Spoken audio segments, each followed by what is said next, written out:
আচ্ছা please excuse me, যদি আমার হ্যান্ডরাইটিং তোমার বুঝতে কষ্ট হয় প্লিজ আমাকে বলো, কারণ আমি ট্রাই করবো যতটুকুন সম্ভব সুন্দর করে হ্যান্ডরাইটিংটা তোমার সামনে প্রেজেন্ট করার। আচ্ছা, তো ব্যবসায়িক ধারণা বলতে গেলে ফার্স্টে একটা জিনিস নিয়ে কথা বলবো, সেটা হচ্ছে অভাব এবং আরেকটা হচ্ছে মুনাফা। সো অভাব নিয়ে যদি কথা বলতে চাই তাহলে বলবো যে আমরা আসলে যখন ব্যবসা করি, ব্যবসাটা আসলে করা হয় যে কোনো একটা অভাব পূরণের জন্য। তোমার যদি কোনো একটা প্রোডাক্টের অভাব না থাকে, তুমি কিন্তু কখনো একটা জিনিস বাজারে যে কিনতে যাবে না। তোমার যদি কখনো এরকম হয় যে তোমার বাসায় তোমাকে তোমাকে কলম দিয়ে লিখতে হবে, ঠিক আছে, আমাদেরকে লেখালেখির জন্য আমরা সাধারণত কলম ব্যবহার করি। যেমন হতে পারে যেমন মনে করো আজকে আমি লাইভ ক্লাসে তোমাদের সামনে পেন দিয়ে লিখছি, তাই না? তো এই যে সাইন পেনটা ইউজ করছি, কেন ইউজ করছি? আমার এখানে অভাবটা কি ছিল? অভাবটা ছিল যে আমি আমার এই বোর্ডের মধ্যে না কলম পেন্সিল দিয়ে লিখতে পারবো না, রাইট? তো আমাকে একটু খেয়াল করো আমার অভাবটা কিসের ছিল। অভাবটা হচ্ছে আমাকে এই বোর্ডে লেখার জন্য আমাকে সাইন পেন ইউজ করতে হবে। দ্যাটস ওয়াই এই অভাবটা পূরণ করছে আমার জন্য এই সাইন পেনটা। প্লিজ মনে করো আমি এটা ব্র্যান্ডিং করছি, আসলে এটা দেখাচ্ছি যে তোমাদেরকে বোঝানোর জন্য যে একটা প্রোডাক্টের অভাব থাকলে সেটা পূরণ করার জন্য আমরা সাধারণত একটা ব্যবসা করে থাকি। সো যখন বলছি আমার একটা অভাবের কথা, তখন তোমাদেরকে একটা ছোট্ট এক্সাম্পল দিই, সেটা হচ্ছে সে ফর এক্সাম্পল, দেখতে পাচ্ছ? আচ্ছা, টেলিফোন লেখাটা পড়া যায় গাইস? আমাকে একটু কমেন্ট সেকশনে প্লিজ মেনশন করে বলে দিও, আর আমি চাই তুমি তোমার ফ্রেন্ডদেরকে ট্যাগ করে এবং শেয়ার করে জানিয়ে দাও যে তুমি আমাদের সাথে লাইভ ক্লাসটা জয়েন করেছো। আর হ্যান্ডরাইটিং এর ব্যাপারটা প্লিজ আমাকে একটু পর নক করে বলবে যে আপু হ্যান্ডরাইটিংটা একটু বড় হলে ভালো হয় বা আর একটু স্পষ্ট করে লিখলে ভালো হয়, আমাকে তো বলে হেল্প করো, তাহলে আমি তোমাদের সাথে একটু ভালো ইন্টারাকশন করতে পারবো। আচ্ছা, তো টেলিফোনের কথাটা বলছিলাম। আগে যখন আমাদের প্রত্যেকের বাসায় ল্যান্ডলাইন ছিল, ল্যান্ডলাইনের ক্ষেত্রে যেটা হতো, এটার না কোনো পোর্টেবিলিটি নাই, ঠিক আছে? এটাকে আমরা বলে থাকি ইমোবাইল। দ্যাট মিনস এটাকে আমি এক জায়গা থেকে আরেক জায়গায় মুভ করতে পারি না। এই একটা সমস্যা যেটাকে বললাম, এটা তখন আমার জন্য একটা অভাব ছিল, এবং এই অভাবটা আমাকে পূরণ করে দিয়েছে মোবাইল ফোন, যেটা আমাদের সবার কাছে আছে, রাইট? সো যেহেতু আমরা অলরেডি মোবাইল ফোন নিয়ে কথা বলেই ফেললাম, মোবাইল ফোনটা যদি তোমার জন্য একটা ইউজফুল প্রোডাক্ট হয়ে থাকে আর এটা যদি তোমার অভাবটা পূরণ করতে পারে, তাহলে তুমি আমাকে কমেন্ট সেকশনে মেনশন করে জানিয়ে দিতে পারো যে তুমি ঠিক কোন মোবাইলের ইউজার এবং কেন তুমি সেই মোবাইলটা ইউজ করছো এবং তোমার অভাব সেভাবে সেখান থেকে কিভাবে পূরণ করতে পারছে। নেক্সট নেক্সট কথা বলবো মুনাফা নিয়ে। আচ্ছা, মুনাফার ব্যাপারটা হচ্ছে, এই যে বললাম আমি একটা মোবাইল ফোন কিনছি, মুনাফাটা হচ্ছে সবসময় আমরা ট্রাই করি আমাদের যে কোনো একটা প্রোডাক্ট, সেটা হোক ক্রয় বা বিক্রয়, তা থেকে যেন আমার সবসময় একটা লাভ হয়। যেমন মুনাফা নিয়ে কথা বলছি, ঠিক আছে? আমরা যখন বিজনেস করি, আমাদের বিজনেসের কাজগুলো কি হয়? সাধারণত আমরা কারোর কাছ থেকে কাঁচামাল ক্রয় করি, দেন আমরা ওই উৎপাদিত পণ্যটা নিয়ে কারোর কাছে বিক্রয় করি। সবসময় আমি চেষ্টা করব, আমি যদি তোমার কাছ থেকে কোনো কিছু 8 টাকায় কিনে থাকি এবং আমি যদি তোমাকে সেই প্রোডাক্টটা 10 টাকায় বিক্রি করতে পারি, তাহলে যেন আমার 2 টাকা লাভ হয়। তার মানে আমার সবসময় উদ্দেশ্য থাকবে কিভাবে আমি লাভ বা মুনাফা করতে পারি। এই দুটা বেসিক কনসেপ্ট হচ্ছে ব্যবসায়ের খুবই বেসিক একটা কনসেপ্ট এবং খুবই কোর একটা কনসেপ্ট। আমি চাই যে তোমরা যেহেতু ব্যবসা মানে ব্যবসা নিয়ে পড়ছো, ব্যবসা শিক্ষার স্টুডেন্টস, সো ম্যানেজমেন্টটা স্টার্ট করার আগে এই দুটো কনসেপ্ট খুব ক্লিয়ার থাকা উচিত। এই দুটো কনসেপ্ট থেকে তোমার খুব ডাইভার্সিফাইড অনেক কোয়েশ্চেন আসতে পারে। হতে পারে সেটা কোনো একটা অবজেক্টিভ, হতে পারে সেটা ছোট একটা সৃজনশীল প্রশ্নের 1 বা 2 নম্বরের জন্য যে কোয়েশ্চেনটা করা হয়, যেটা হচ্ছে ক কিংবা খ, ওই প্রশ্নের মধ্যে আসা কোনো একটা টপিক যেখানে তোমাকে বলা হলো ব্যবসায় করা হয় ঠিক কিসের কারণে, ব্যবসায় করার উদ্দেশ্যটা কি, অভাব পূরণের কারণে আমরা করে থাকি, এবং আরেকটা হচ্ছে মুনাফা অর্জনের উদ্দেশ্যে। আচ্ছা, মুনাফা অর্জনটা হচ্ছে ব্যবসার একটা উদ্দেশ্য, কেননা তুমি চাও যে তুমি যখন কোনো কিছু নিয়ে ব্যবসা করছো তুমি যেন কখনো লস না করো। তুমি যদি খেয়াল করো 8 টাকায় একটা প্রোডাক্ট কিনলে, তুমি সেটা 8 টাকায় বিক্রি করলে, তাহলে কি তোমার কোনো লাভ হলো? যদি কোনো লাভ না হয়, তাহলে এই যে এত মানুষের কাছ থেকে তুমি প্রোডাক্টটা কিনে আনলে, পরিবহন খরচ হলো, তাহলে তোমার লাভটা কি হলো? কোনো ইউজ নাই। দ্যাটস ওয়াই মুনাফা অর্জনটা ব্যবসার একটা মেইন উদ্দেশ্য। আচ্ছা, এখন তাহলে আমরা মুভ করছি টপিকটা থেকে। অলরাইট, ধারণা টপিক কিন্তু আমরা বুঝে গেছি, সো আমরা এখন অন্য একটা টপিকে মুভ করছি।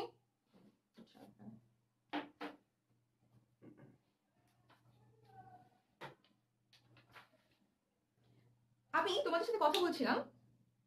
আচ্ছা, যারা আমার সাথে অলরেডি ক্লাস করছো তাদের সবাইকে আগে ধন্যবাদ জানিয়ে নিই, যেহেতু তুমি এতক্ষণ ধরে আমার সাথে ক্লাসটা করছো এবং ডেফিনেটলি তুমি এটা থেকে কিছুটা হলেও উপকার পাচ্ছ। সো আমি চাই তুমি তোমার বন্ধুদেরকে ট্যাগ করো এবং ভিডিওটা শেয়ার করে সবাইকে লাইভ ক্লাসে নিয়ে এসো, কারণ আমরা চাই না আমাদের চ্যানেল স্কুলে যারা বিজনেস স্টাডিজের বন্ধুরা আছো তারা কি আমাদের আজকে লাইভ ক্লাস থেকে বঞ্চিত হও। আর আমাকে কমেন্ট সেকশনে জানাতে থাকো কার কি কি ফোন এবং কার কিভাবে এই উদ্দেশ্যটা পূরণ হলো। So moving on to the next topic. আমি এখন যেটা বলবো সেটা হচ্ছে, আচ্ছা আমরা কথা বলছিলাম পেন নিয়ে, রাইট, যে আমি সাইন পেন ইউজ করছি। আচ্ছা, সো আমাকে একটু বলো যে কমেন্ট সেকশনে, নিজের কমেন্ট সেকশনে আমাকে একটু জানিয়ে দাও তুমি পরীক্ষার হলে এইচএসসি তে লেখার জন্য কোন কলমটা ইউজ করতে চাও। তুমি এইচএসসি পরীক্ষার জন্য কোন কলমটা ইউজ করতে চাও এটা কমেন্ট সেকশনে লেখো। কেন এটা আমি জাস্ট 2 সেকেন্ড পর বলছি। আমি কিন্তু দেখবো তোমাদের কমেন্ট সেকশনে কি কি লেখা আসছে, কমেন্ট করি। আচ্ছা, নিয়ে কমেন্ট, আমি তো কমেন্ট চেক করবো গাইস, একটু কমেন্টটা করো, আমি দেখবো যে তুমি ঠিক সাউন্ড ক্লিয়ার। আচ্ছা ওকে, থ্যাংক ইউ। আচ্ছা আমাকে একটু বলো যে কোন কোন কলমটা তুমি ইউজ করতে চাও, সেই কলমটা যে কোনো একটা কলম নিয়ে আজকে আমি এক্সাম্পলটা দিব। Okay, matador, high school, orbit, point, matador, high school. আচ্ছা ম্যাটাডোর, আচ্ছা আমি অনেক কমেন্টস পাচ্ছি ম্যাটাডোর নিয়ে। আচ্ছা আমি অনেক কমেন্টস পাচ্ছি ম্যাটাডোর নিয়ে, আমি ম্যাটাডোর নিয়ে আজকে বলি। অলরাইট, সি ম্যাটাডোর একটা কলম। তুমি যদি ম্যাটাডোর কলমটা নিয়ে চিন্তা করো যে ম্যাটাডোর কলমটা তো আমার জন্য একটা বিজনেস প্রোডাক্ট, তাই না? যেহেতু আমি বিজনেস করছি, সো ম্যাটাডোর আমার জন্য একটা প্রোডাক্ট। সো আমি ট্রাই করবো আজকে ম্যাটাডোরটা কিভাবে বিজনেস করছে এবং ম্যাটাডোরের এই ব্যবসাটা করতে গেলে কি কি ধরনের ফ্যাক্টরস ম্যাটাডোরকে অর্থাৎ ম্যাটাডোর এই প্রোডাক্টটাকে এফেক্ট করছে তার সবকিছু নিয়ে আমরা একটু ডিটেইলে কথা বলবো। সি আমি তোমাকে কিছু কনসেপ্ট দিব, আমি তোমাকে কোনো কোয়েশ্চেনের উত্তর করে দিচ্ছি না, বাট আমি তোমাকে এনেবল করব যাতে করে তুমি তোমার পরীক্ষার হলে যে কোনো ধরনের কোয়েশ্চেন হোক, সেটা এমসিকিউ হোক, সেটা সৃজনশীল, তুমি যাতে যে কোনো অ্যাঙ্গেল থেকে সেটাকে অ্যান্সার করতে পারো। তো আমার দায়িত্ব হচ্ছে তোমাকে কনসেপ্ট ক্লিয়ার করে দেওয়া, ঠিক আছে? আচ্ছা, সো মুভিং অন, ম্যাটাডোর লিখে রাখি। যারা যারা ম্যাটাডোর বলেছো তাদের সবাইকে ধন্যবাদ আমাকে একটা এক্সাম্পল দিয়ে হেল্প করার জন্য, থ্যাংক ইউ। ম্যাটাডোর পেনটা নিয়ে বলতে গেলে ফার্স্টই বলতে হবে ওদের খরচ হয়। এই যে একটা কলম বানাতে গেলে একটা কলমের খোসা থাকে, কলমের খোসার জন্য আমরা ব্যবহার করে থাকি প্লাস্টিক, রাইট? প্লাস্টিক বলো, তারপর এটার জন্য যে কালি ব্যবহার করা হয় সেই কালি, এই সব কিছুর জন্য আমাদের কি হয়, আমাদেরকে অনেক টাকা খরচ করতে হয়। তো আমরা যেটা করি, আচ্ছা আমরা যেটা করে থাকি, আমরা খরচ বা আমার যে এক্সপেন্স হয় সেই খরচ থেকে আমার যে সেলস প্রাইস বা আমার যে বিক্রয় মূল্য সেটাকে আমি সবসময় একটু বাড়িয়ে ধরি। কেন? কারণ আমি চাই যে এই ম্যাটাডোর কলমটা সেল করে আমার যাতে করে অনেক টাকা লাভ হয় বা মুনাফা হয়। দ্যাট মিনস এই যে খরচ থেকে বিক্রয় মূল্য, এই খরচ আর বিক্রয় মূল্যের ডিফারেন্স থেকে আমি তাহলে কি করছি, আমি ম্যাটাডোর পেন সেল করে আমি অনেক মুনাফা অর্জন করতে পারছি, আর এই মুনাফাটাই হচ্ছে আমার ব্যবসার অন্যতম একটা উদ্দেশ্য।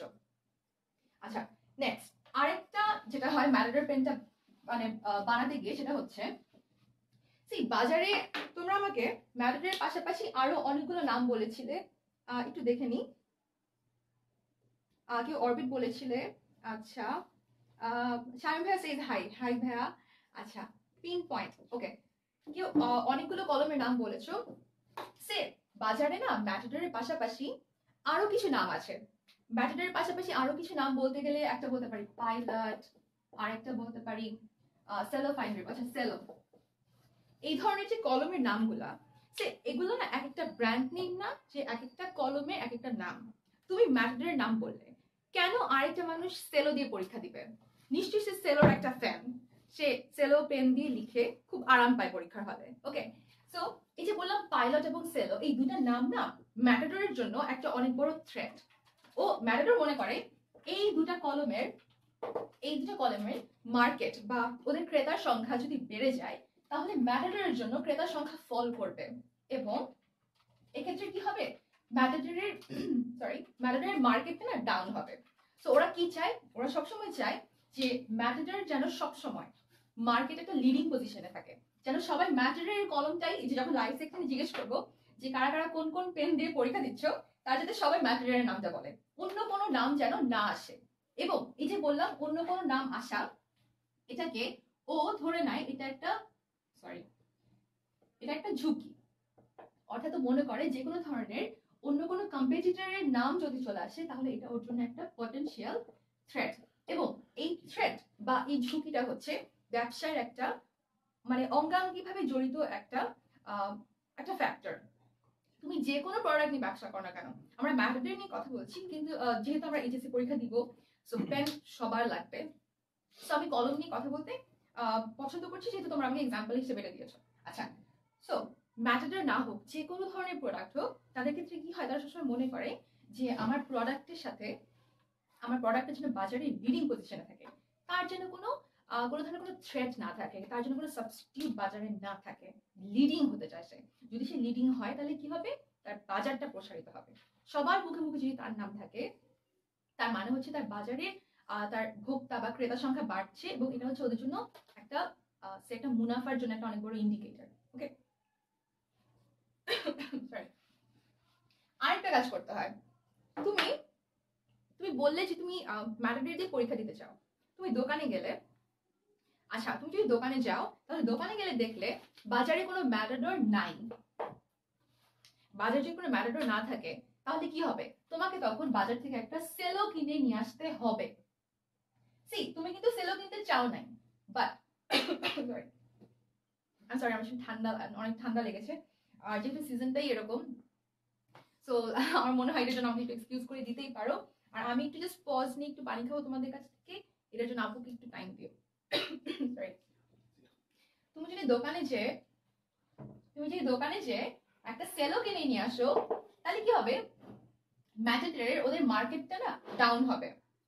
ওদের যারা ভোক্তা, ওরা ভাববে যে আমি ম্যাটেরিয়াল কিনতে গেলাম, কিন্তু জাস্ট বিকজ অফ বাজারে এটা মজুদ নাই আমাকে সেলো কিনতে হচ্ছে। তাহলে এক্ষেত্রে দোকানদারের নিশ্চয়ই ফল্ট। তার মানে হচ্ছে যারা ম্যাটেরিয়াল উৎপাদন করছে, আমি একটু পানি খেয়েছি, ওকে এক মিনিট।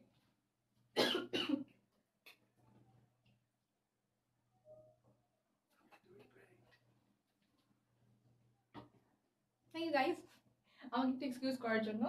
আচ্ছা, যেহেতু এটা উৎপাদনকারী একটা ফল্ট ছিল, যে সে বাজারে যে চেক করে আসে নাই যে সব দোকানে কি আসলে সেল মানে ম্যাটাডোরে মজুদ আছে কিনা। দ্যাট মিনস আমাকে সবসময়, যেটা বলার জন্য এত কিছু বলছি, সবসময় আমাকে বাজারে বা দোকানে ম্যাটাডোরে মজুদ রাখতে হবে। এই যে বললাম মজুদ রাখতে হবে, তার মানে আমাকে অলওয়েজ প্রোডাকশনে থাকতে হবে। তার মানে হচ্ছে আমাকে সবসময় অনেক বেশি করে উৎপাদন করতে হবে। আর যখন আমি বলছি অনেক বেশি উৎপাদন করতে হবে, তার মানে হচ্ছে আমাকে কন্টিনিউয়াসলি ক্রয় করতে হবে এবং বিক্রয় করতে হবে। তার মানে আমাকে লেনদেনের পৌনঃপুনিকতা করতে হবে।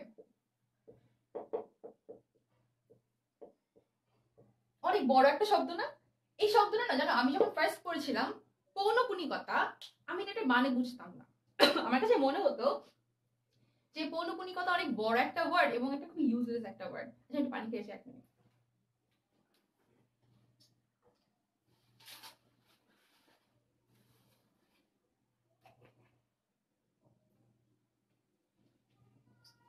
আচ্ছা, থ্যাঙ্কস अगेन। ওকে, সো পৌনঃপুনিকতা বলতে যেটা বোঝায় কোন একটা কিছু বারবার করা।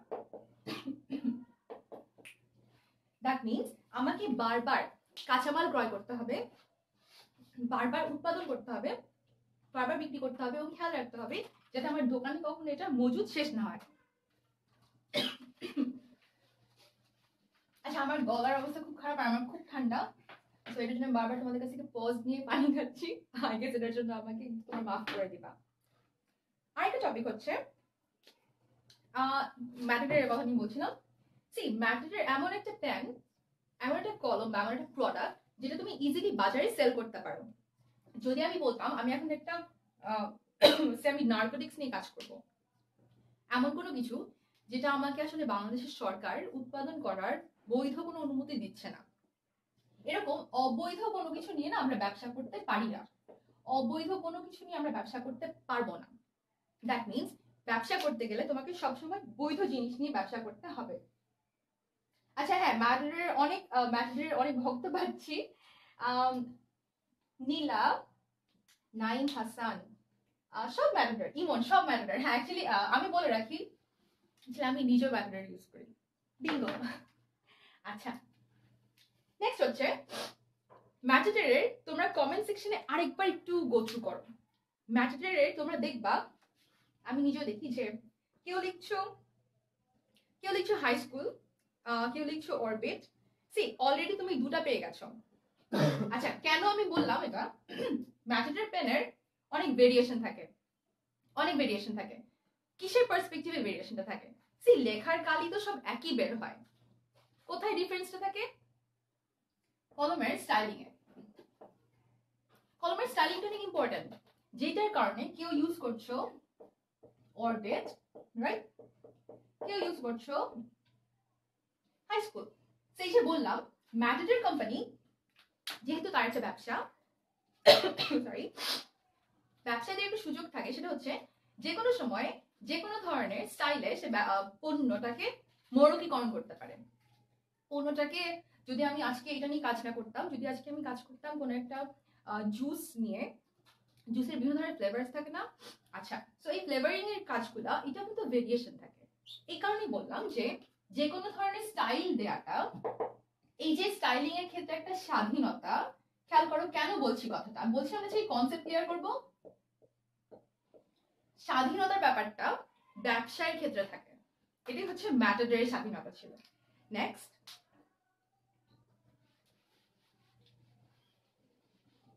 আরেকটা টপিক দেবো, সেটা হচ্ছে ব্যবসা করলে, আমরা তো কথা বলছি ম্যাটাডোর নিয়ে ব্যবসা করবো। আচ্ছা, ব্যবসা করলে যেটা হয়, তুমি কারো কাছ থেকে কাঁচামাল ক্রয় করছো, আচ্ছা, আবার কাঁচামাল ক্রয় করে তুমি তোমার এই উৎপাদিত পণ্যটাকে কোথাও মজুত করছো, তুমি এটা কারো কাছে বিক্রির জন্য সে রিটেইলার বা খুচরা কারবারির কাছে তুমি এটা পৌঁছে দিচ্ছ। এই সবগুলো ক্ষেত্রে তুমি অনেকের জন্য এমপ্লয়মেন্ট সৃষ্টি করছো, অর্থাৎ তুমি অনেকের জন্য কাজের সুযোগ করে দিচ্ছ। এবং এই সব কিছু ছিল, এখন বলে রাখি যে এই সব কিছু ছিল কি ছিল, এত কিছু বলার পিছনে কারণটা কি? কারণটা হচ্ছে তোমাকে আমি ইমপ্লিসিটলি বলছিলাম ব্যবসায়ের বৈশিষ্ট্য, ঠিক আছে? সো এই যে বৈশিষ্ট্য, যেটা পড়তে গিয়ে অনেকে ঘাম ছুটে যায় যে এত বৈশিষ্ট্য তো বোরিং টপিকটা আজকে অলরেডি ক্লিয়ার করে দিলাম খুবই ইজি সিম্পল কিছু এক্সাম্পল দিয়ে, এবং এক্সাম্পলটা ইনফ্যাক্ট আমাকে তোমরাই প্রোভাইড করেছো। আচ্ছা, এরপর আরেকটা টপিকে চলে যাই। ব্যবসায় আমাদের জন্য বলছিলাম না অভাব পূরণ করে, আচ্ছা, অভাব পূরণের পাশাপাশি সে আমার জন্য উপযোগিতা সৃষ্টি করে। উপযোগিতা হচ্ছে অভাব পূরণ করার ক্ষমতা। তো সেই উপযোগিতাটা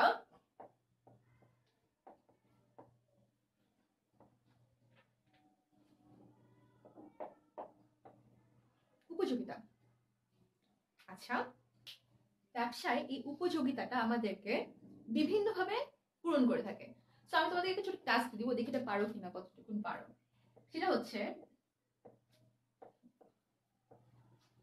ব্যবসায় আমাকে একটু বলো কত ধরনের উপযোগিতা সৃষ্টি করে। আমি কিন্তু কমেন্টের ওয়েট করছি, আমাকে একটু বলো কমেন্ট সেকশনে যে ব্যবসায় আমার জন্য কত ধরনের উপযোগ সৃষ্টি করে। আমি কিন্তু অলরেডি চেক করছি কমেন্ট সেকশনে কারা কারা বলছো।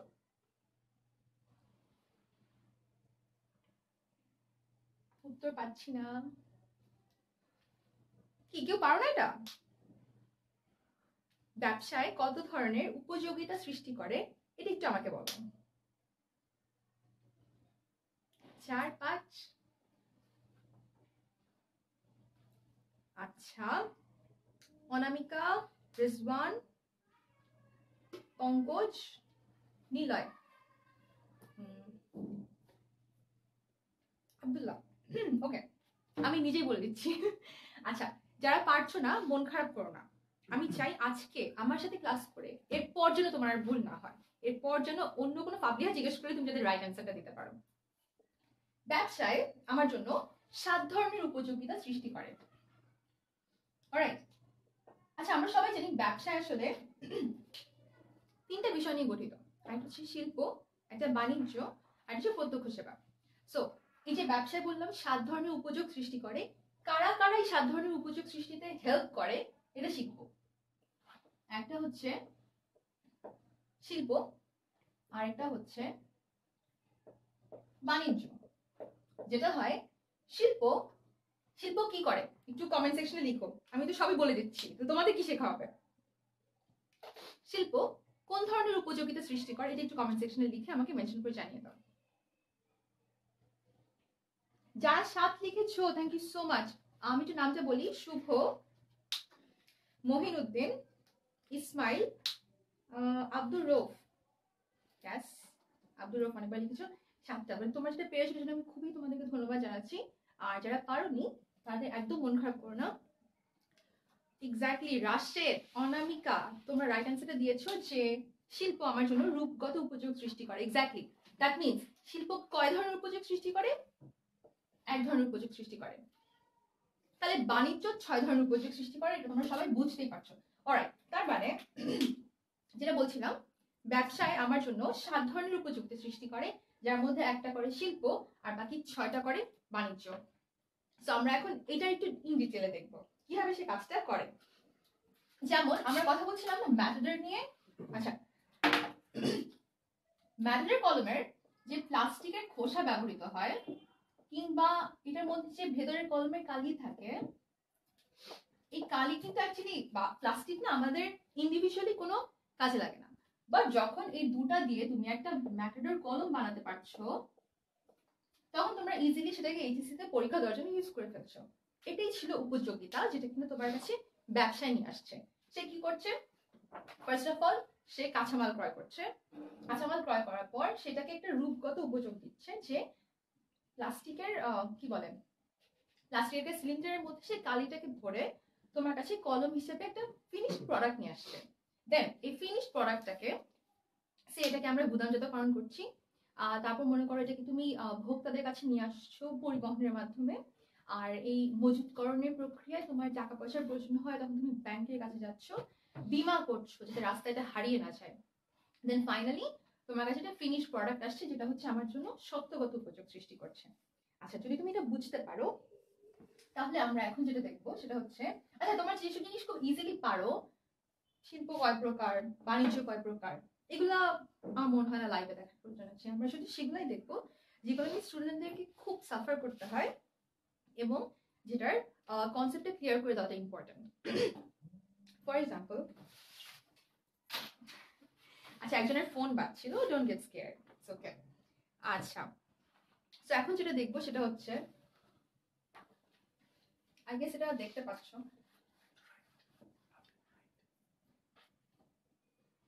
অলরাইট। আচ্ছা, শিল্পের এই একটা পার্ট আমার মনে হয় তোমাদেরকে একটু জানিয়ে দেওয়ার প্রয়োজন, সেটা হচ্ছে আচ্ছা প্রজনন, নিষ্কাশন, নির্মাণ এবং প্রস্তুত বা প্রক্রিয়া এবং সেবা শিল্প, এটা নিয়ে কিছু কথা বলবো। আমি জানি যে তোমরা এটা অলরেডি অনেক ভালোভাবে পড়ে এসছো, বাট আজকে যেটা দেখাবো সেটা হচ্ছে কিভাবে এটাকে ইজিলি মনে রাখা যায়। ফর এক্সাম্পল, প্রজনন শিল্পের একটা এক্সাম্পল হচ্ছে, আমি লিখে দিচ্ছি, নার্সারি বা হ্যাচারি। অলরাইট, সো নার্সারি বা হ্যাচারি এটা কিভাবে মনে রাখবো সেটা বলি। সে প্রজনন শিল্পে একটা কথা বলা হয়, একই পণ্য দিয়ে তুমি একের অধিক পণ্য সৃষ্টি বা উৎপাদন করতে পারো, এটাকে আমরা বলে থাকি প্রজনন শিল্প। সো তুমি যখন দেখবা যে নার্সারি বা হ্যাচারি এমন কোন একটা এক্সাম্পল তোমাকে দেয়া আছে সে এমসিকিউতে অথবা সৃজনশীলের প্রথম প্রশ্নটাতে, যে সরি নার্সারি বা হ্যাচারি এই ধরনের কোন একটা এক্সাম্পল যেখানে আসলে তুমি একটা পণ্য থেকে বা একটা নার্সারিতে কি থাকে প্রাণী থাকে আর হ্যাচারিতে থাকে হচ্ছে মাছ বা এই ধরনের কোনো কিছু। সো এইগুলা থেকে যখন তুমি একটাকে ইউজ করে আরো অনেকগুলো উৎপাদন করতে পারছো তখন সেটাকে আমরা বলবো প্রজনন শিল্প। তার মানে তোমাকে এই এক্সাম্পলটা দেখে এমসিকিউতে বা সৃজনশীলের 1 নম্বর প্রশ্নে এটাকে দাগাতে হবে। নেক্সট এটা দেখাবো, this is very important. Important it means যে তোমাকে এটা মনে রাখতে হবে, বিকজ অন্যগুলোর তুলনায় এটা মনে রাখাটা একটু ঝামেলা এবং অন্যটার সাথে প্রজননের সাথে এটার খুব ক্ল্যাশ হয়। নিষ্কাশন শিল্পে যেটা হয়, তোমাকে বলা হয় কিছু শব্দ দেওয়া হয়, একটু খেয়াল করো। সমুদ্র থেকে লবণ উত্তোলন করা, কিংবা বন থেকে কাঠ আহরণ করা, কিংবা বলা হয় যে বন থেকে কাঠ সংগ্রহ করা। এই ধরনের ওয়ার্ড যখন তুমি দেখবা, যে নিষ্কাশন, উত্তোলন, আহরণ, সংগ্রহ, তখন তোমাকে বুঝতে হবে ওই এক্সাম্পলটা বা সৃজনশীলের সেই প্রথম প্রশ্নটা হচ্ছে নিষ্কাশন শিল্প। ঠিক আছে? আর এটার সাথে এখন আমি নার্সারির একটা ছোট পার্থক্য বলে দিই। নার্সারিতে যেটা হয়, তোমাকে না একটা পণ্য ব্যবহার করে আরেকটা পণ্য উৎপাদন করতে হয়, বা এখানে হচ্ছে উত্তোলন, আহরণ, সংগ্রহ এই ধরনের শব্দ ব্যবহার করা হয়। যখন বলা হয় নার্সারি, তখন সেটা হচ্ছে প্রজনন। আর যখন বলা হয় বন থেকে কাঠ আহরণ করা, তখন সেটা হয়ে যায় আমার নিষ্কাশন। Moving on. আচ্ছা, নির্মাণ শিল্পে আমার মনে হয় না বলার কিছু আছে। নির্মাণ শিল্প মানে হচ্ছে তোমার যখন দেখবা তোমাকে রাস্তাঘাট বা দালান কোঠা বা এই ধরনের কোনো শব্দ দেওয়া হবে যেখানে ইনফ্রাস্ট্রাকচার বোঝানো হয়, কাঠামো বোঝানো হয়, তখন সেটা হচ্ছে নির্মাণ। এটা খুব ইজি ছিল না? আচ্ছা, আর প্রস্তুত হচ্ছে, দেখতে পাচ্ছ, প্রস্তুত হচ্ছে যখন নাকি আমরা কোনো কিছু রূপগত উপযোগ দিয়ে থাকি। দ্যাট মিনস আমি এটার চেহারা পাল্টাই দিব। How do say that? মনে করো তুমি প্লাস্টিক ব্যবহার করে, প্লাস্টিক আর কালি দুটোকে কম্বাইন করে তুমি কলম আবিষ্কার করে ফেলছো। এটা ছিল আমার জন্য প্রস্তুত শিল্প। আর লাস্ট ওয়ান, সেবা শিল্প। সেবা হচ্ছে আচ্ছা, আমি যখন মোবাইলে কথা বলছি, আচ্ছা মোবাইল লাগবে না, বাদ দাও। তুমি যখন লাইভ দেখছো, তখন তোমাকে এই লাইভ দেখার সুযোগ করে দিচ্ছে কে? একটা অপারেটর, রবি। সে তোমাকে কি করছে? সে তোমাকে ইন্টারনেট ফ্যাসিলিটি দিচ্ছে। আবার আমি যখন মোবাইলে কথা বলছি, তখন আমাকে, আমি ল্যান্ডলাইনে কথা বলছি, তো আমাকে বিটিসিএল কি দিচ্ছে? আমাকে টেলিফোন কানেকশন দিচ্ছে। আবার রান্না করতে গেলে গ্যাস লাগে, তো আমাদেরকে গ্যাসের ব্যবস্থা করে দেয় ডেসা।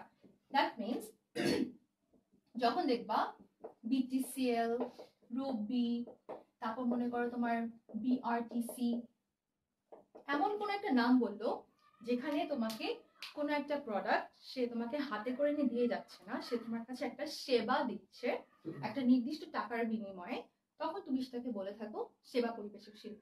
আচ্ছা, এতক্ষণ যারা ক্লাস করছো তারা এতক্ষণ পর্যন্ত যা কিছু জানতে পারলে সেটা নিজের ফ্রেন্ডসদের সাথে ভিডিওটা শেয়ার করে এবং তাদেরকে ট্যাগ করে জানিয়ে দাও, এবং পারলে তাদেরকে মেনশন করো, তাদেরকে নিয়ে আসো ক্লাস করতে, কারণ আমি চাই যে তোমাদের সবার প্রিপারেশন ভালো হোক, কিছুতে বাদ না যায়। এরপর আচ্ছা, আরেকটা টপিকে চলে যাই।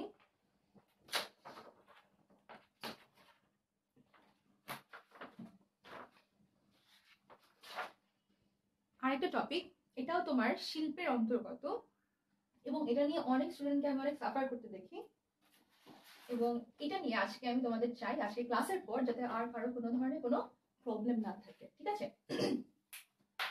বিশ্লেষণ শিল্প। বিশ্লেষণ শিল্প আমি জানতে চাই, তোমরা যে কমেন্ট সেকশনে আমাকে মেনশন করে বলো যে এক্স্যাক্টলি বিশ্লেষণ শিল্প বলতে তুমি কি বোঝো। একটা ওয়ার্ডে আমাকে বলো, একটা ওয়ার্ডে আমাকে কমেন্ট সেকশনে মেনশন করে জানিয়ে দাও যে এক্স্যাক্টলি বিশ্লেষণ বলতে তুমি কি বোঝো। বিশ্লেষণ শিল্প বলতে তুমি কি বোঝো, যেকোনো একটা ওয়ার্ডে আমাকে কমেন্ট সেকশনে মেনশন করে সেটা জানিয়ে দাও। আমি তোমার কমেন্টে ওয়েট করছি। ফোন করে দাও।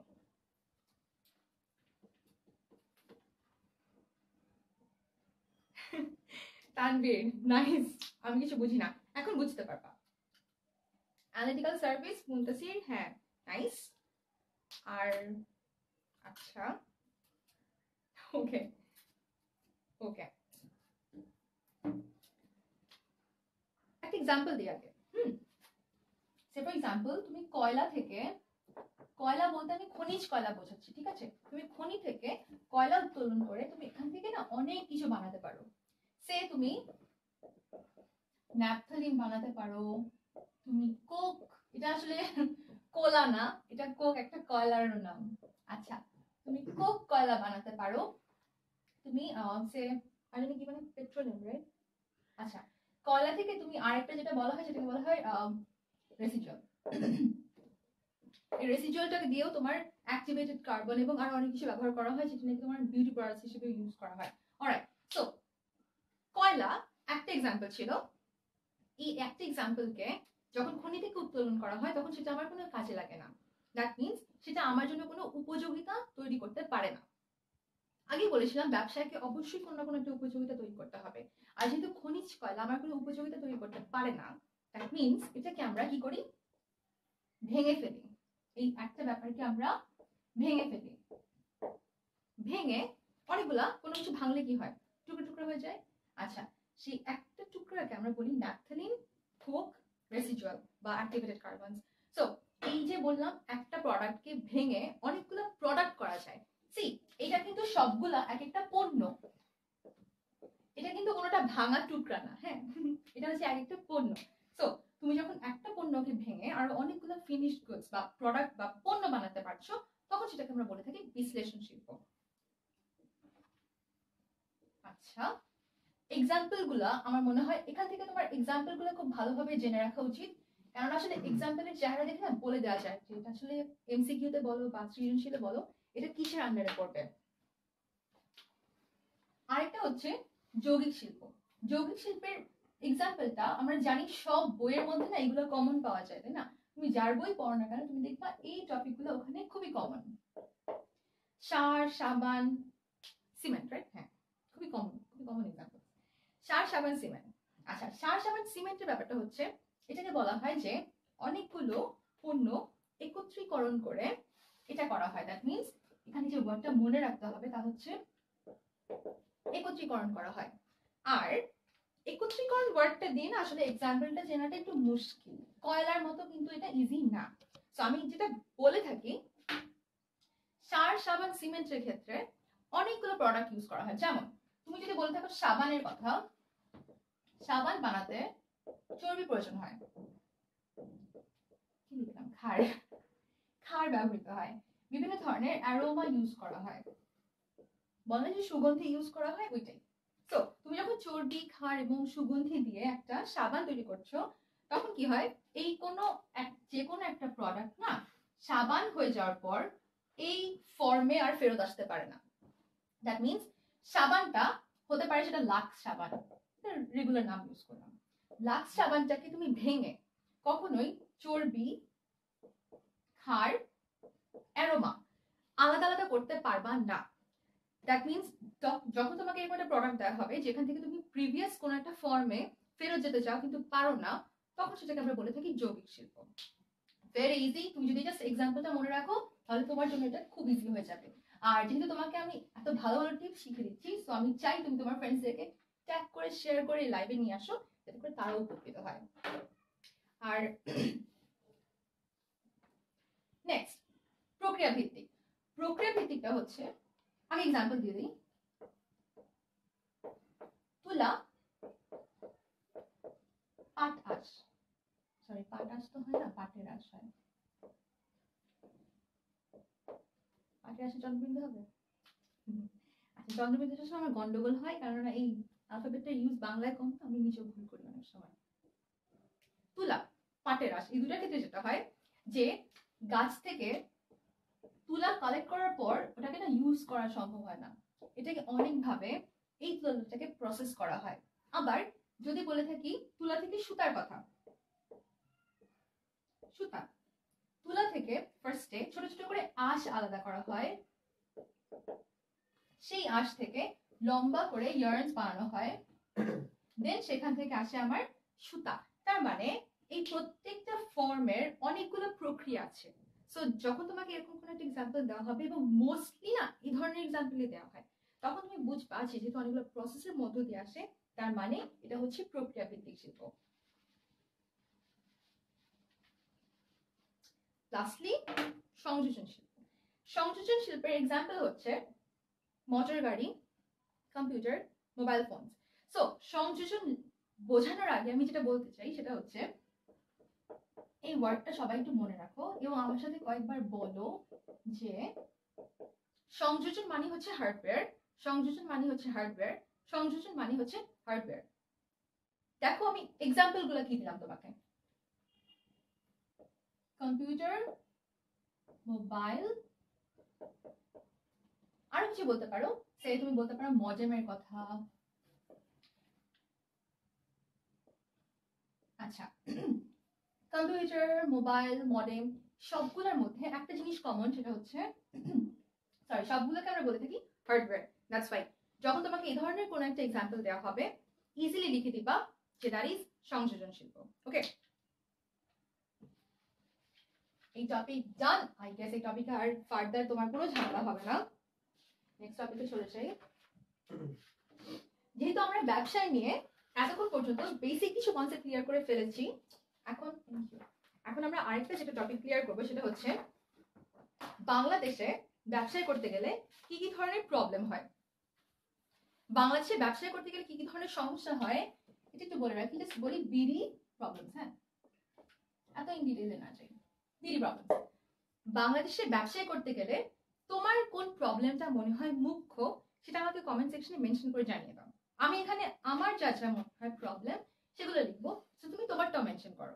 ওকে, কমেন্ট সেকশন দেখবো। ফোন দাও, ফোন দিই। হ্যাঁ, আচ্ছা, থ্যাংক ইউ। হ্যাঁ, আমি দেখতে পাচ্ছি। আচ্ছা, তোমার যা যা মনে হয়। আচ্ছা, একজন মেনশন করেছিলে জামিল আহমেদ ল্যাপটপ, তুমি বোধহয় হার্ডওয়্যারের জন্য এটা বলেছিলে, right? Thank you so much. Exactly, you are right. যোগাযোগ, জামিল আহমেদ লিখেছে। আর ডালিম লিখেছো পলিটিক্যাল ক্রাইসিস, রাইট। রুবাই লিখেছো আর্থিক সমস্যা, exactly. Muntasir idea, financing, exactly, you all correct. এখন আমি লিখছি আমার যা যা মনে হয়। সি, বাংলাদেশের প্রথম আমার যে প্রবলেমটা মনে হয় সেটা হচ্ছে ইনফ্রাস্ট্রাকচার বা কাঠামোগত সমস্যা। কাঠামোগত বলতে বোঝাচ্ছি যে দেখো, তুমি যখন বাংলাদেশে সরি তুমি যদি হয়ে থাকো খুলনার কোন একজন বাসিন্দা, খুলনার কারোর জন্য কোন একটা প্রোডাক্ট ঢাকা পর্যন্ত নিয়ে আসতে গেলে নৌপথে আসতে হবে। তো মনে করো তার নৌপথে আসার মতো আর্থিক সামর্থ্য নেই। তার মানে যেহেতু সে নৌপথটা পার হতে পারবে না, তার জন্য না এটা একটা কাঠামোগত সমস্যা। তার জন্য নৌপথ ছাড়া অন্য কোনো পথে আসার কোনো সুযোগ নাই। কেন? কারণ এটা আমার দেশের একটা সমস্যা, বাংলাদেশের সমস্যা, যেখানে কাঠামোগত কোনো সুযোগ সুবিধা নাই। Next, electricity. ইলেকট্রিসিটি একটা অনেক বড় ইস্যু। তোমার যদি হঠাৎ করে বাসায় কারেন্ট চলে যায়, ইন দ্যাট কেস তোমার জন্য লাইফটা কন্টিনিউ করাটা একটা big deal. So that means what, যে যে তখন কি হবে, রবির জন্য তোমার কাছে ব্যবসাটার, তার যে ব্যবসার যে মূল উদ্দেশ্যটা সেটা পূরণ করাটা একটু সন্দিহান হয়ে যায়, তাই না? দ্যাট মিনস ইলেকট্রিসিটি প্রত্যেকটা মানুষের জন্য ব্যবসায় করতে গেলে একটা অনেক বড় সমস্যা হয়ে দাঁড়ায়। আরেকটা হচ্ছে গ্যাস। গ্যাস হচ্ছে বাংলাদেশে না, তুমি যখন কোনো একটা আচ্ছা বাংলাদেশে না, যে কোনো জায়গায় সরি ব্যবসা করতে গেলে আমাদেরকে ফ্যাক্টরিতে না অনেক গ্যাস দরকার হয়। তো যদি সেটা না থাকে, আমার সময় জেনারেটর চলে না, আমাকে তেল কিনতে হয়। তো যে খনিজ পদার্থের এই যে তোমার অপর্যাপ্ততা, এটা কিন্তু আমার জন্য একটা প্রবলেম। আরো অনেকগুলো আছে, যেমন খুবই কোর আইডিয়া দিয়ে যাবো, ঠিক আছে? একজন বলেছিলেন না আর্থিক একটা সমস্যা, এক্স্যাক্টলি। সি, বাংলাদেশ কিন্তু ডেভেলপিং কান্ট্রি। তার মানে আমাকে যে কোনো একটা ব্যবসা শুরু করতে গেলে সবসময় ঋণ নিতে হয়। ঋণের ক্ষেত্রে হচ্ছে ঋণ যত বেশি তোমাকে, তত বেশি তোমাকে সুদ পরিশোধ করতে হবে। আর সুদের পরিমাণ যত বাড়বে তোমার বিজনেসের জন্য সেটা তত নেগেটিভ হবে। কেননা তুমি যত বেশি মুনাফা করবে, মুনাফার ম্যাক্সিমাম পোর্শনটা তোমাকে ঋণ আর সুদে দিয়ে দিতে হবে, তাই না? তাহলে সেটা একটা প্রবলেম যে বাংলাদেশে সুদের হার বেশি, এবং এই কারণে বাংলাদেশের ব্যবসায়ীরা ব্যবসা করতে গেলে ডিমোটিভেটেড হয়ে যায়। আবার আরেকটা ইস্যু হচ্ছে ট্যাক্স, সরি ট্যাক্স এবং ভ্যাট। ব্যবসা করার পর ম্যাক্সিমাম টাকা আর্ন করার পর তোমার যদি সেটাকে ট্যাক্সে এবং ভ্যাটে পে আউট করে দিতে হয়, সরকারকে দিয়ে দিতে হয়, তাহলে তোমার জন্য মুনাফার পরিমাণটা কম থাকে, এবং এই কারণে ব্যবসায়ীরা ব্যবসা করতে ডিমোটিভেটেড হয়। আরো অনেকগুলো আছে, যেমন অনেকে বলছিল রাজনৈতিক অস্থিরতা, এক্স্যাক্টলি। আর মনে করো তোমার বাংলাদেশে আরেকটা সমস্যা হচ্ছে, যেগুলো কাজ করতে গেলে আমাদেরকে সরকারের সাহায্য নিতে হয় না, আর সরকারের ক্ষেত্রে আমলাতান্ত্রিক জটিলতাটা আমলাতান্ত্রিক জটিলতাটা অনেক বেশি। দ্যাট মিনস তোমাকে কোনো একটা কাজ করতে গেলে, কোনো কিছু ইস্যু করাতে গেলে বা রেজিস্ট্রি অফিসে গেলে তোমাকে না আমলাতান্ত্রিক জটিলতার শিকার হতে হয়, এবং এই আমলাতান্ত্রিক জটিলতার কারণে বাংলাদেশে ব্যবসা করাটা খুবই টাফ। এখন যেটা বলবো সেটা হচ্ছে, আমরা তো এতক্ষণ কথা বলছিলাম ব্যবসায় প্রবলেমস নিয়ে, রাইট? এখন কথা বলবো বাণিজ্যের কিছু বাণিজ্য নিয়ে। আচ্ছা, বাণিজ্য আর শিল্প দুটার মধ্যে পার্থক্য আমরা জানি, সো আমি ওটা নিয়ে আর বললাম না। যে শিল্প হচ্ছে রূপগত উপযোগ দেয়, আর বাণিজ্য হচ্ছে পণ্য বন্টনকারী শাখা।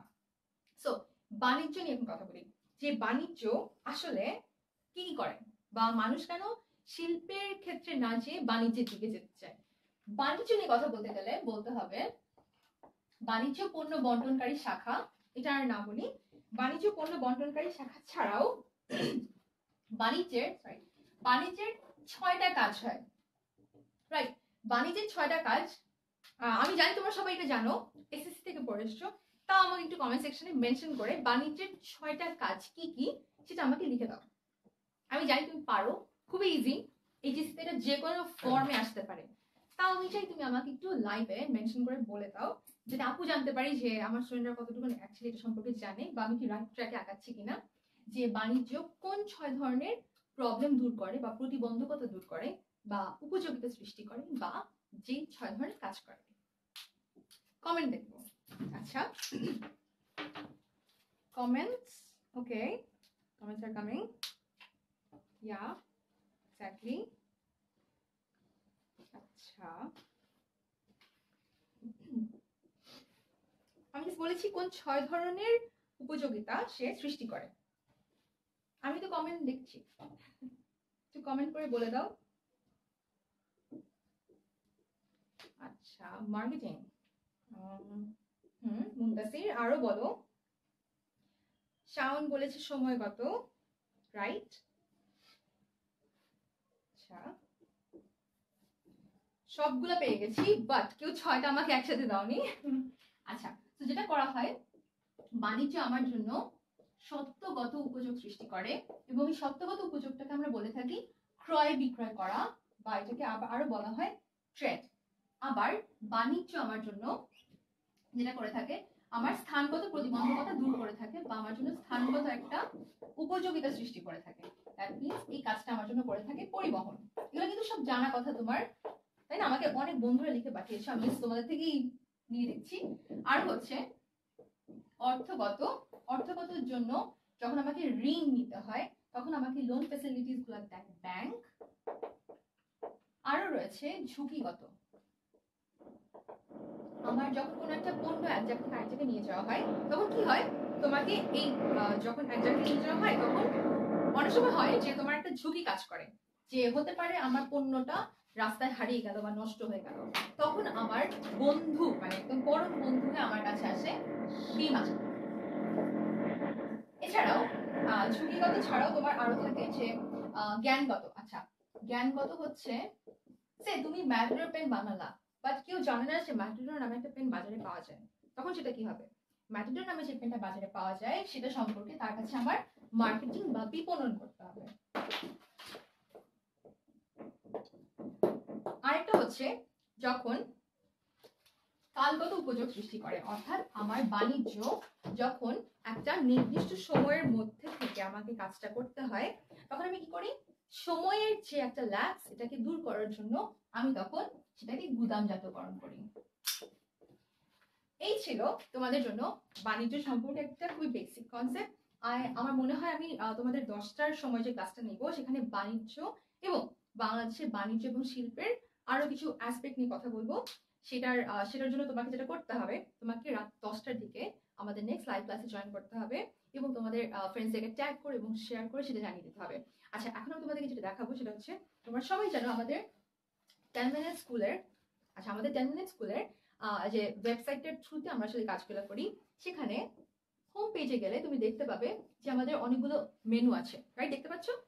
আচ্ছা, সো সেই মেনু থেকে তুমি যেহেতু এইচএসসি পরীক্ষার্থী, তুমি যেটা করতে পারো, তুমি এইচএসসি অপশন ক্লিক করতে পারো। সো তুমি আমাদের এইচএসসি তে আমাদের যা কিছু রিসোর্সেস আছে সবকিছু দেখতে পাবে।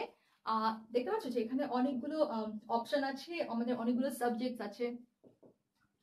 আচ্ছা, সো এই সাবজেক্ট থেকে তুমি তোমার বিজনেস স্টাডিজের যে কোনো একটা সাবজেক্ট হতে পারে, সেটা হিসাব বিজ্ঞান প্রথম পত্র, আচ্ছা হিসাব বিজ্ঞান প্রথম পত্র দেখতে পারো, যেটা অ্যাকাউন্টিং।